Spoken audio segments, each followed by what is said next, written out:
جب ہم یہاں مسجد میں جمعہ پڑھنے کے لیے جمع ہو رہے تھے، اس وقت یہ ہمارے پڑوس کے شہر سیالکوٹ کے اندر ایک درندگی اور وحشت کا کھیل کھیلا جا رہا تھا۔ وہ وحشت، وہ درندگی جس کی اسلام کبھی اجازت نہیں دیتا۔ ابو جاہل سے، عتبہ سے، شیبہ سے، ولید سے بڑے مجرم اسلام کی زمین کے اوپر نہیں آ سکتے۔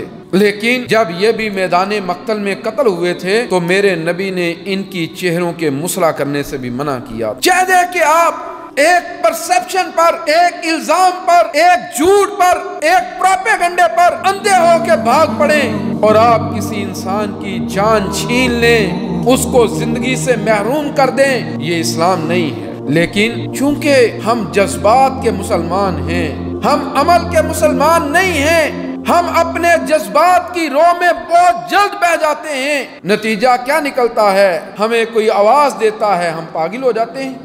اسلام جذباتیت کا نام نہیں، اسلام وحشت کا نام نہیں، اسلام درندگی کا نام نہیں، اسلام لوگوں کو خوف زدہ کر دینے کا نام نہیں۔ یہ تو محبتوں کا دین ہے، یہ تو چاہتوں کا دین ہے، یہ اسلام ہے جس کا مطلب سلامتی ہے۔ یہ تو لوگوں کو سلامتی دینے کے لیے آتا ہے۔